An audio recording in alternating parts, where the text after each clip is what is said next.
All right, my name is Matthew. I'm a nursing student and I'm going to be giving an IV secondary medication today. So, the first thing I'm going to do when giving an IV secondary medication is I'm going to check my physician's order. What does the doctor want, right? So the doctor's ordered Solu-Medrol, 40 milligrams, twice a day IV. Okay, cool. So I'm going to check that against the MAR. I'm going to do what's called a pseudo check. This is just to make sure basically that it's got all the information on there. It's going to be a full medication check. Doesn't count as 1 of your 3 though. So, Mr. Elliott's patient, Solu-Medrol, 40 milligrams, twice a day. I'm giving it right now. So it'll be 8 a.m. when I'm giving it. I'm giving it IV to the left arm. And it'll be for the reason that it's a corticosteroid. He currently has pneumonia. This is going to be helping reduce the inflammation so it's easier to breathe. So that's our first, that's not a real med check, but that's making sure that the MAR is accurate. At this point, we can work solely from the MAR. All right, from here, I'm also going to focus on, okay, who am I giving this drug to? Mr. Elliott, right? He has no known allergies apparently based off this, so that's good. There's no contraindications to any medications that I should know about. I'm going to now look at the drug, based on the drug form here.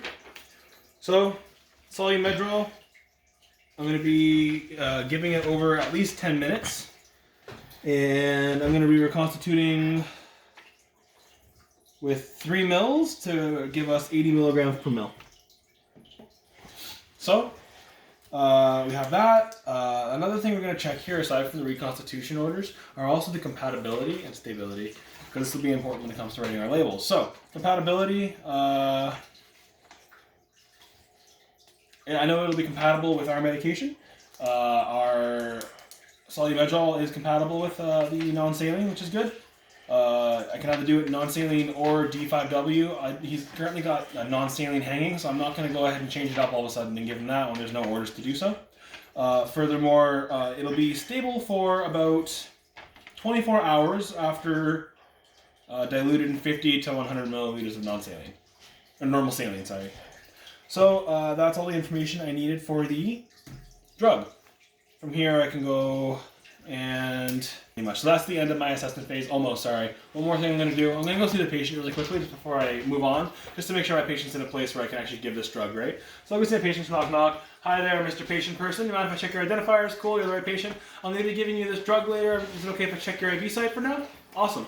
I'm going to look at his IV site on his, left arm. What I'm determining about this is it patent? And the way I can see this, first of all, is the little butyl, or whatever you call this thing, dripping. Okay, furthermore, is the site wet? Is it full of, the normal saline or the medication? Is it swelling? Is it inflamed? Is it red? Is it painful? So you get all these things really fast. That's your IV check. Okay, cool. So yeah, I'll be giving you this medication for this reason in a bit. I'll be back in a bit to check on you again, okay? Okay, I'm back with the drug. So, all good with the patient.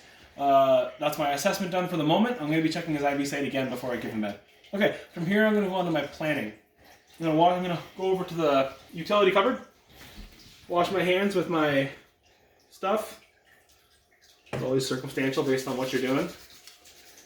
And I'm going to collect my supplies. I need a few things to be giving a secondary IV medication.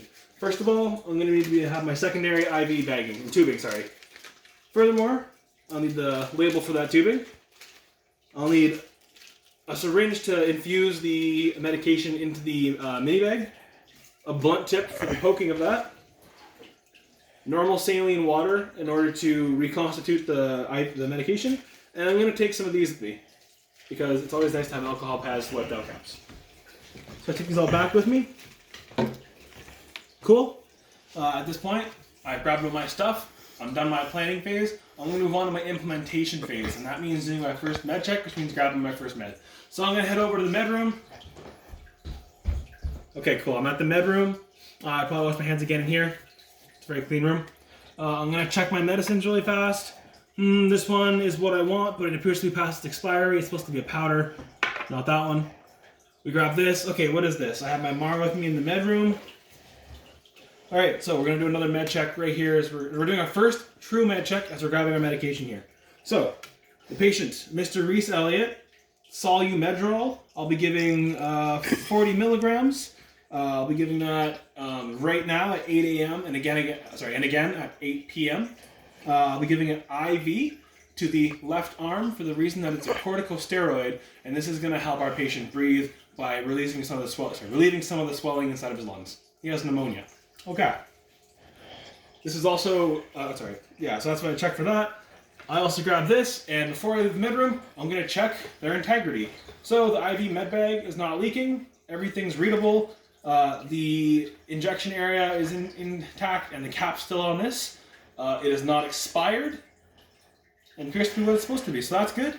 We'll check our vial here also. The vial is not cracked, the label is readable, the cap's still on it, so we know the rubber stopper is intact, and it's not past its expiry date.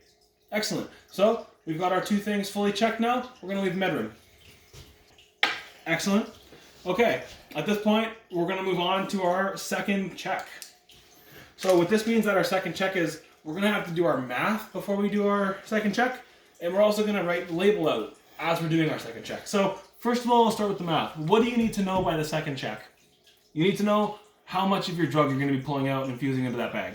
So we're going to go with our basic doc over stock, and that's going to be, what does the doctor order? Well, he wants 40 milligrams. What do we have? We have 80 milligrams for every 1 mil. So very simply, 40 divided by 80 times 1 is going to be 0.5 milliliters, as milligrams cross each other out. Cool. So I know I'll be giving 0.5, I'm pulling 0.5 mils out of the 3 mils that we have of our medication after we've reconstituted. And furthermore, while I'm here, I'm also going to get my flow rate just for fun. Cool. So I'm going to go volume, which is going to be the volume of my IV mini, 50 mils, over. And normally you could add your reconstituted medication if you had more than 10 mils, but because we're below that, I'm not going to bother with it. It's not a large enough volume to really change my math up. Okay, cool. So 50 mils over, for our flow rate, it's going to be time. I'll be giving it over 30 minutes, and it has to be time in hours. So I'm going to convert that 30 minutes into hours, so 0.5 hours. That's going to give us 100 mils every hour. Excellent.